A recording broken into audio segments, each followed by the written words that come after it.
All good. How many years was your contract extension? You're funny, Mike. That's what I do. Anything new for us today? No.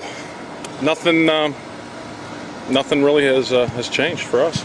Are you happy you came here for the full week? Yes. What are the biggest benefits? We've saved probably 40 minutes. We get an extra 25 minutes at least of meeting time, and the players, they get an extra probably 30 minutes of just kind of working on their craft after practice that we don't get to use when we're under the 4.5-hour rule and we got to travel. So on top of that, playing in the stadium we're going to play in. So I think the guys are comfortable and ready to go. Where's the line between loose and edgy for a playoff game? And are you happy with where your team is right now, sort of emotionally? Yeah, I am. I think they're a little bit of both right now, to be honest with you. They're loose, but they're starting to get primed. So we're 48 hours almost to the dot from game time, and it's time for them to start building their energy. I think they're getting there. Fred Stamp's had a hell of a last second half of the season. He must be on your mind and on the team's mind going into this game.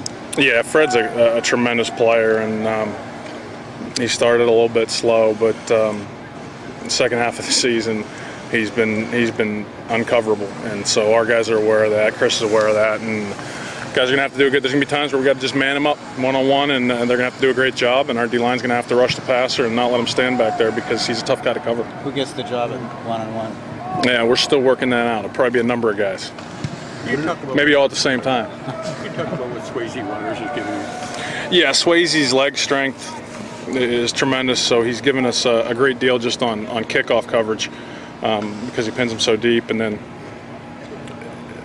his leg strength gives me the freedom to call long field goals, and you don't ever know if it's going to go in for sure, but you know it's going to get there, and that gives me a lot of confidence. Does that take pressure off the quarterback as well a little bit? Just knowing that you don't necessarily have to get inside a certain... Yeah, I mean, who was the guy that Hamilton had a couple years, or even Toronto had a couple years ago? Medlock. As soon as you crossed the 55, it was 3 points, and I don't know that Swayze's as hot as he was that year, but there's a little something to that for sure. What are your thoughts on Ricky going into this week, calling the week off?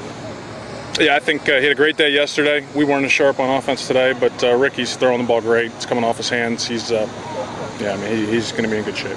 So Scott, if you guys win the coin toss, what do you think you're going to do? I don't know. We'll have to discuss that, but we'll find out in about 48 hours. Hopefully we win it. So would you like to have possession of the ball, or? Well, I mean, it depends on a lot of factors, Frank, and that's win to the fourth quarter. well, they could be open in that loading dock there.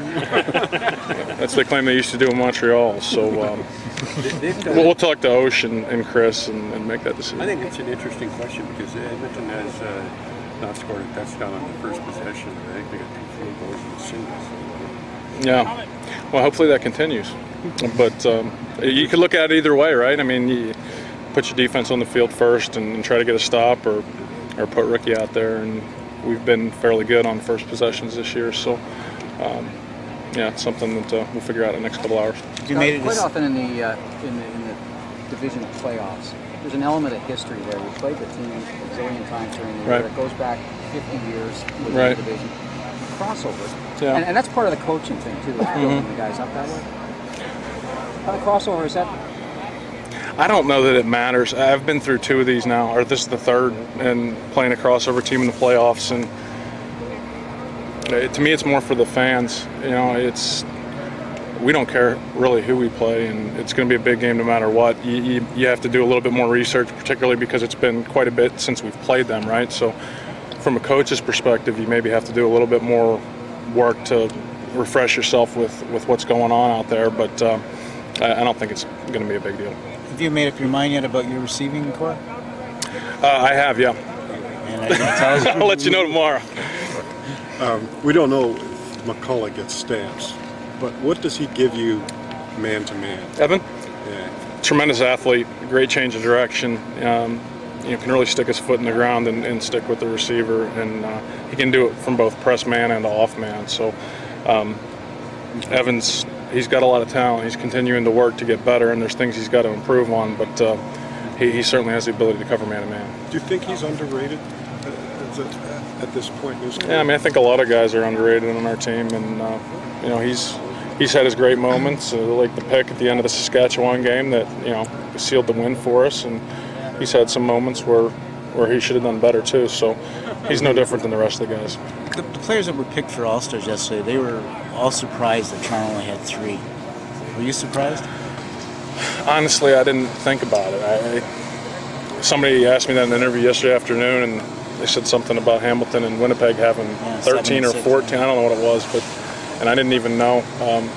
The only thing I can say is we have changed our lineup a lot this year, offensively and defensively, and a lot of those things just can be numbers driven, and a lot of our guys didn't play 18 weeks, and so both Hamilton and Winnipeg, I still don't know who made the team, but both those teams have some tremendous players, I think, as everybody knows, and I don't think our guys are too worried about it. Scott, was there a turning point for Ricky in terms of him getting on the same page with everything? It was just a matter of the injuries to the receiving core and the shuffling in and out of roster? I think there was a lot of factors. It was the new offense. It was me taking longer to maybe figure out what he's good at than I'd hoped, and the injuries, like you said, we've shuffled the O-line. I mean, there was different running back. I mean, there was a million different reasons. I felt like Ricky was playing better even before he got injured, kind of starting after the Edmonton game. But you really noticed it after he came back, and he was just, his rhythm was so good, his accuracy, his time.